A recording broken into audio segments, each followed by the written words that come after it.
Attorney General Eric Holder takes aim at state stand-your ground laws, and the NRA fires back. But first, to my open. It happens in a split second.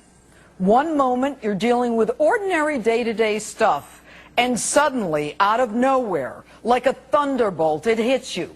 There's no predictable timing, no warning. Your life and the lives of those who love you are forever changed. I know. I have spent my career on the battlefield where the fight between good and evil unfolds. I've seen the ugliest side of life, the pain people go through for no reason, telling families how death unexpectedly, unnecessarily, and unjustifiably visited a loved one. I've been in the trenches prosecuting crime, crusading to give victims a voice, sentencing criminals, fighting to put dirt bags in the cages where they belong. Hello and welcome to Justice. I'm Judge Jeanine Pirro. Thanks for being with us tonight. This week, Rolling Stone magazine threw salt on the wounds of 267 victims and countless Americans, many already suffering from PTSD, by putting the photo of Boston bomber Dzhokhar Tsarnaev looking like a rock star any kid would want to emulate on the cover of their magazine. Their justification? We were trying to sort of draw this contrast between the person everyone thought they knew and the person he became. Really? Now you guys understand language better than most. If you're really trying to contrast the all-American student to the Boston bomber, why not show the student and then the bomber, like this, instead of just an innocent-looking teen? And what's that? You don't have room on the cover for both? Now, I'm not a graphic designer, but we did this one in no time. And by way of excuse, Rolling Stone then says, well, this is the picture everyone knows. Seriously? The one I know is of him in a baseball cap right before the bombing. And the good old New York Times coming to Rolling Stone's aid, claiming the writer was just describing how a normal American kid could go so wrong. Really? I read the article twice. I came away with no explanation as to why he went wrong, why he became a terrorist. Maybe he's a terrorist because he wants to be a terrorist, because he chose to be a terrorist. Or maybe he was just raised by good old Jihadi mom to be a terrorist.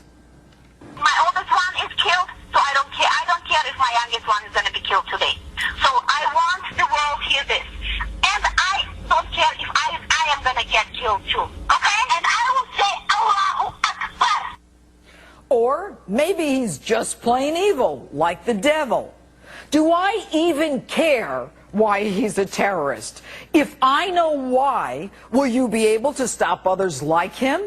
Hell, the FBI, Homeland Security, and ICE had the family on their radar because the Russians, who won't even return our spy, no great pals of ours, went out of their way to warn us about these freeloaders, and they still bombed us. Not to mention these crack federal agencies didn't catch those radical internet videos out there for anyone to see. Or the explosives in their home, enough to blow up the whole block. Why?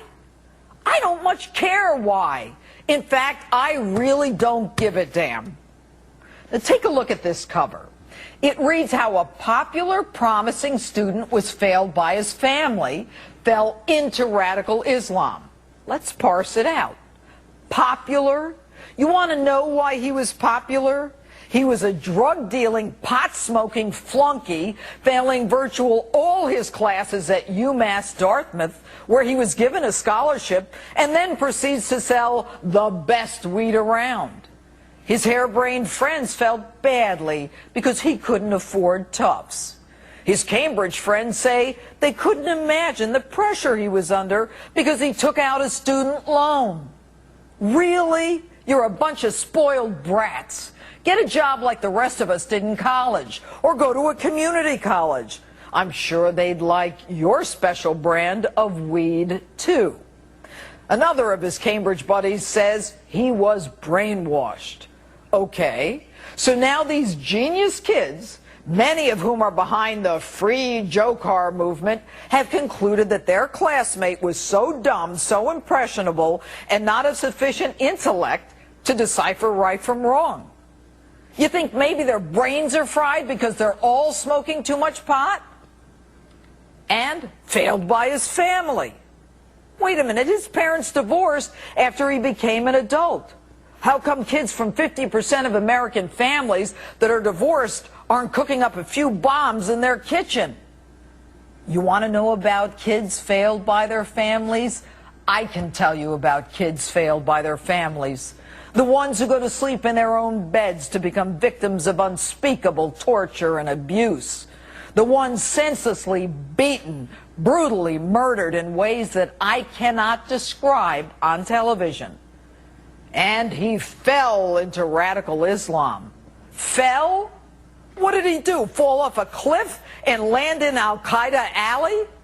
Is there a crash somewhere or a chasm somewhere in Cambridge? A ditch in Dartmouth? Some potholes so deep you can't climb out of them? And then Rolling Stone describes the pain he was in, the pain he was hiding. Really? The only pain I give a damn about is the one his victims are still suffering. You know, our system is so consumed with the rights of criminals that even its name gives them the top billing. We call it the criminal justice system. It should be the victim justice system. The victim, the person who never chose to be a part of this in the first place. And we coddle criminals as if they were the violated, not the ones doing the violating. We've got it ass backwards. We celebritize criminals, cloak them with respectability, make them look hip and rocker cool. And our hearts bleed for the ordinary kid. Surely a good boy gone astray. He doesn't seem so bad. And we long to find sensible reasons for the most brutal of crimes as we stitch together a quilt of excuses. Student loans, divorced parents, failed by his family, falling into radical Islam. And then we engage in a national therapy session. How did we lose him? Where did we go wrong? Why do we look so hard to find excuses? This dirtbag worked hard to maim and kill innocent Americans who themselves worked hard to train their bodies to run a marathon only to come face to face with evil. And before our eyes, a terrorist is turned into a rock star. I have an idea. How about you put pictures of the victims before and after the bombing? Pictures of them minus arms and legs and eyesight. I'm talking about the people Rolling Stone didn't bother to give a voice. The people whose trauma was denied, who'll be trying to repair their broken lives and will view the future through the prism of that one singularly traumatic event. And for you out there saying, he's presumed innocent. Let me tell you the truth about the presumption of innocence. The phrase innocent until proven guilty does not mean that those of us who've examined the evidence before trial must stick our heads in the sand and draw no conclusion whatsoever. We don't drag people into court because we assume they're innocent.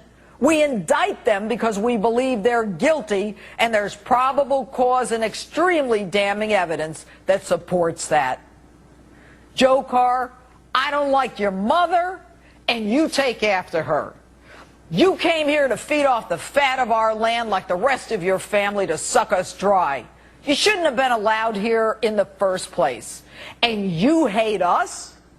You write F America on the inside of the boat that you were cornered in? I'd like to respond to that one, but my mother's watching. Dzhokhar, you're not the one in pain. You're not a rock star. You're not a cover boy. You're a damn terrorist, the spawn of Satan, who should go directly to hell sooner rather than later.